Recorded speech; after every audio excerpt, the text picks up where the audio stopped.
2. I'm your host, Bradley J. Burt. Just want to check in today and let everybody know where we're at. I will be meeting, this is going to be a great story.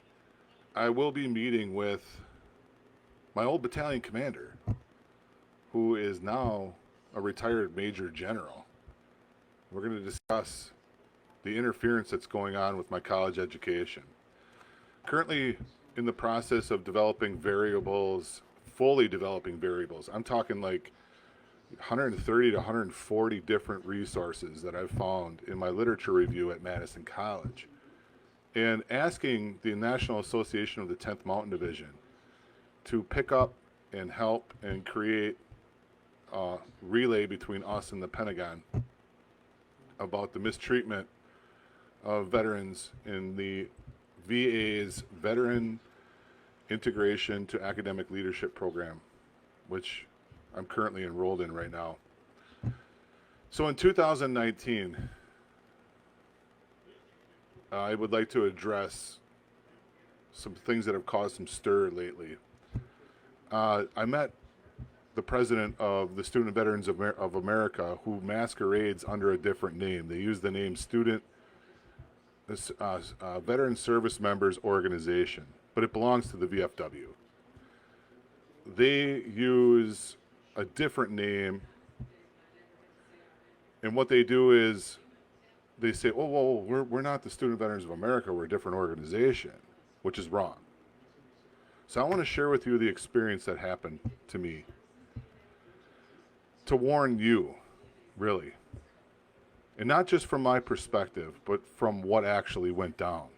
The eyewitnesses that were there, the people involved, and what you're going to experience when you go to the University of Wisconsin-Whitewater if you are the resistance for this organization. So the day I got back from Las Vegas was shortly after my birthday. I had emailed Chris McMenamin, who's the Veteran Service Coordinator, and asked him to help me get my corporate and health communication display for Lieutenant Volk off the ground. Tommy Thompson had a grant out there for $500,000, and I was wondering, could we at Whitewater take advantage of this? I didn't care if we could or couldn't. I just didn't know how to read the grant and how it was meant to be distributed. And so I emailed him. And in the same token, again, back in 2019, when the president of Student Veterans of America stepped in my way from using the office in the Anderson Library to take a test outside of the testing center, which distracts my brain injuries. Continuously got shot down. Now, mind you, at Madison College, a community college, where I was hosting this show for the Clarion as the general manager of broadcast, attending both UW Whitewater and Madison College, they have individualized testing rooms. This is what I became acquainted with. And then when I went to Whitewater, it's an open bay. So you as a Madison College student are going to receive this barrier, which is what my literature review is. It's about the barriers and facilitators for success. Now, I'm going to fast forward and take you to the moment where the University of Wisconsin-Whitewater's Veterans Resources Coordinator went off-road and became ad hoc. We were in his office, and he said to me, you need to come to me to file a complaint. I knew that was wrong. You see, I'm a policy analyst. I was taught this in Speech 202, Argumentation and Debate, how to analyze a policy and write an op-ed about it. Nowhere in the University of Wisconsin policy does it say a student veteran has to go to somebody to file a complaint first, but he insisted and then became combative and started to use gaslighting terms. I learned in Intro to Ethics 276 the inappropriateness of gaslighting, and that when people are gaslighting you, that's ad hoc behavior because it's unethical. You see, the term ad hoc represents loosely worded opinion based on policy. So we can go off the record in our meeting. We can suspend Robert's Rules of Order and enter into an ad hoc decorum. But at that point, nothing is legal. And this is what he did. So he pulled me into the office that I asked for the testing mechanisms and began to interrogate me. He began to read my email I sent him. He began poking holes in my narrative about my literature review and attrition rates. You see, when I started talking about attrition on campus is when the administrators started getting ugly. Matter of fact, I went for an interview for peer mentor transfer to help Madison College transfer succeed. And in the interview, I discussed with them that my number one goal is to help people escape attrition. So basically what attrition is you're stumbling and falling through college and having to withdraw. So now this watchtower passes on to you the information. But not only that, reports occurrences of ad hoc behavior, which is what's happening right now. Well, after McMenamin went through that whole entire profile and began cross-examining me and telling me what I could and could not do, he was completely off the grid. Because I went to his boss. I went to his boss as the Dane County American Legion service officer and said, listen, this is what happened with your moral agent who is pushing the Veteran Service Members Organization on us, which we don't want. We didn't want it. It took him 3 meetings to finally get it across. We wanted to create, and this is why I'm going live today, we wanted to create an organization centered around diversity, equity, and inclusion. We wanted to include everyone. We wanted a student organization on campus that was a safe zone for anyone escaping the tyranny of abuse, for anyone who was having a hard time with writing, or for anyone who needed a veteran to walk them to class. We were working on that. But instead, he insisted we take over the language of the Veteran Service Members Organization because it had $1,500 in the account, and that was not what we were looking to do. And this is the truth. So then the following day, I filed several emails reporting the occurrence because we were calling him out for that. I was calling him out for that. And I thought the group would have my back, and they didn't. So this announcement today is that I'm preparing for a deposition with exhibits from all the occurrences that happened during spring semester. And this is my public announcement.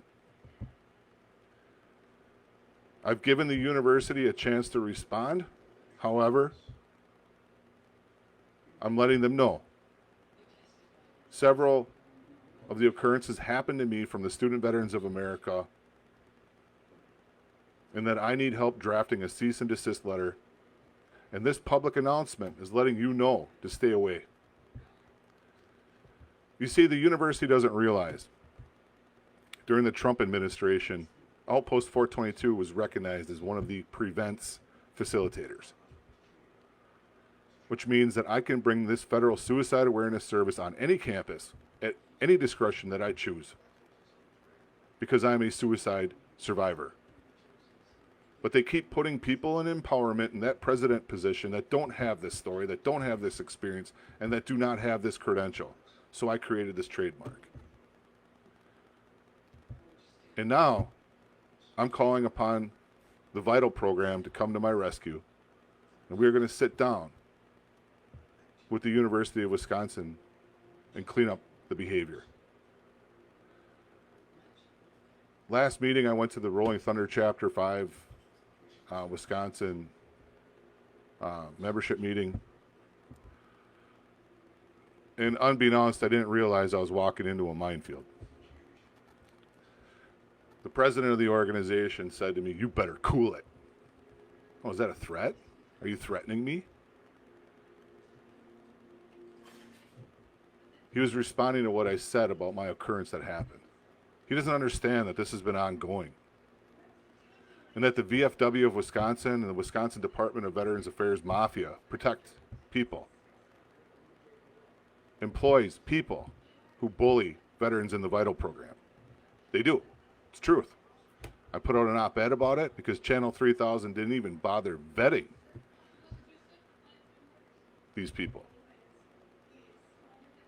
And as a representative of the media, you think I'm going to let them get away with that? You're crazy. Especially when an organization's mission statement says publicizing the POW MIA issue. So then I go back to the website and I read something from President Artie Mueller from when he was alive, blasting one political party and supporting another, which is completely illegal, and saying, look, we have a problem with veteran organizations and their ability to act ethically. They just don't. The Student Veterans of America is proof from the exchanges I've had on campus over the last 3 years. I've been dealing with 3 years of people stepping in my way and causing barriers. And now it's to the point where I have to go to the Department of Education to put a stop to it. So symbolically along the way, I learned in communication, leadership, and team building from an amazing professor who came to my rescue last semester after filing a complaint with the Dean of Students, who realized that her behavior was never intentional and that she was willing to support me and did. That she taught me the most important concept, and that's to behave ethically. You see, it's not just in philosophy that we're supposed to act this way. It's also in our daily affairs. And those who manipulate, who use gaslighting, who say things like, I'm sorry that you feel that way, and believe me, when I release these exhibits to the press, these are actual emails that are subject to open records. And I audit Wisconsin Department of Veterans Affairs in their 2021 to 2023 session financially to figure out why 12 of my Wisconsin GI Bill credits just disappeared in the Wisconsin Technical College system. And they were not forthcoming when I took the E-Seed course at Fox Valley Tech, that I would have to spend my Wisconsin GI Bill credits to receive the grant for $1,000. And if you are one of these veterans who's taken this program, realize you're supporting Amy Peach's 1 Million Cups nonprofit organization. She is not forthcoming about that. She will not tell you that. But you should know that that's what's happening.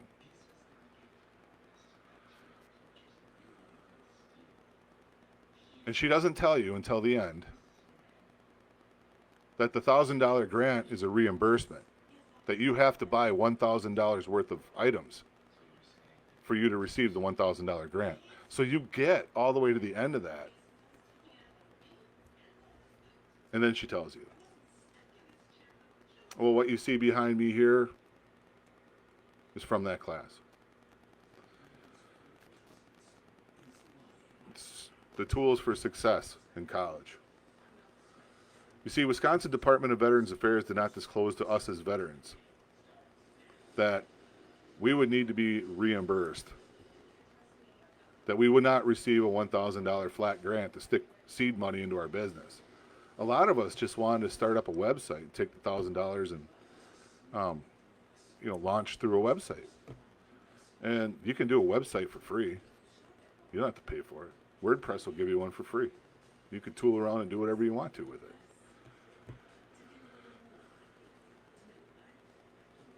But now,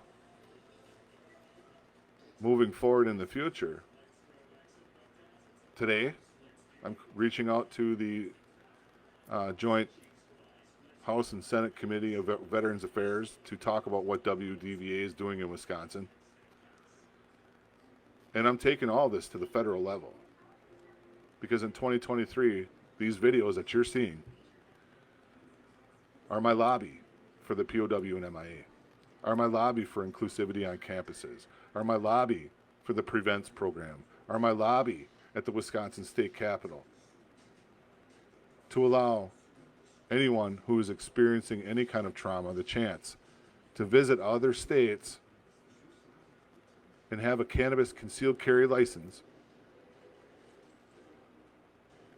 because our legislative delegates think it's more proper in the state of Wisconsin not to legalize cannabis than it is to support the Wisconsin Tavern League's slush fund, which is the DWI program. You see, Wisconsin is morally poor on both sides of the fence. The other states that I've been to, Michigan, Indiana's not legal, but Illinois is. There's a drastic drop in crime since they've legalized. But most importantly, what the biggest item that we're dealing with is people like me who've been overprescribed by the VA through mail order, who were just feeding us and dumping us full of opiates. Later on down the road, those opioids develop what's called CPTSD because of all the chemicals you dumped into us. And that's what's happened to me. And I don't want that to happen to you.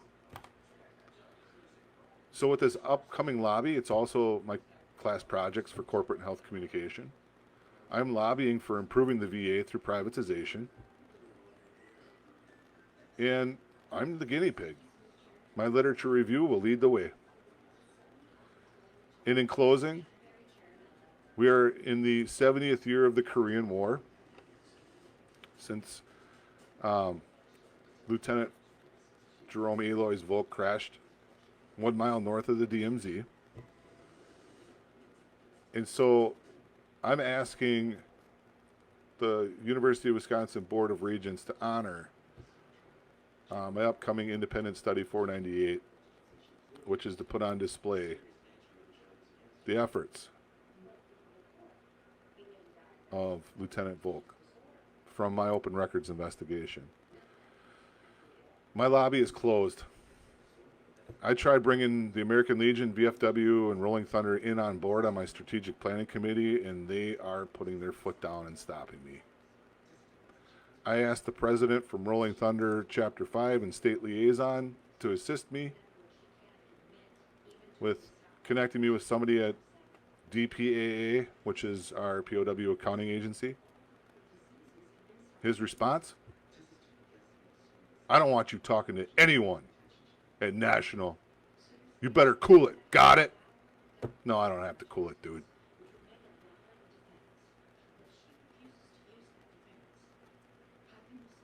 Outpost 422 is a national lobby. I'm on the federal level. And so instead of collaborating in the veteran community in Wisconsin, we're all at war.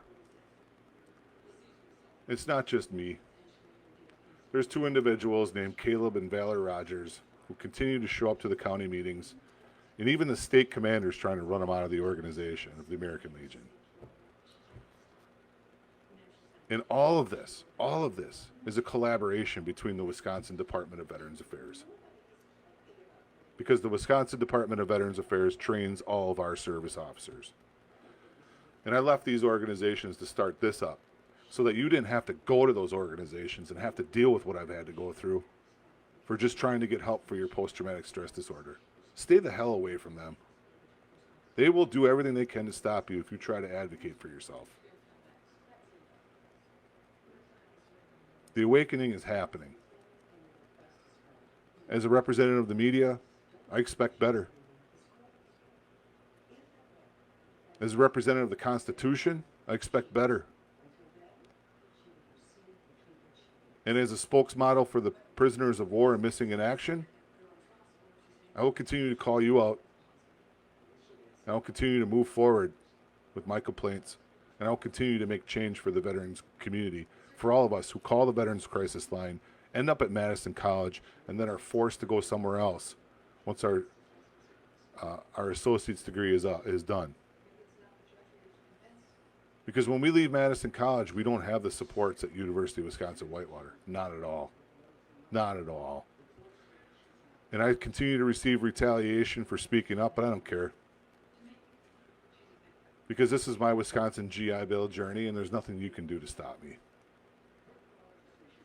This is a book. The blog is the archive. We're going to go back from day one when Outpost 422 launched until wherever I end up. And I'm going to bring all this evidence before the federal government and say we have a problem in Wisconsin. We have a clear problem in Wisconsin with our education system. It does not belong to the student veterans of America. We do not have to get in line behind the president at Whitewater. We can represent ourselves. Or better yet, you can come join me at Outpost 422 and be on the lookout and on Overwatch so that we can report these occurrences to both the Pentagon, Department of Defense, and the chair, Mark Takano, representative from California, because they are listening now. So in closing, in this press release, this is the next wave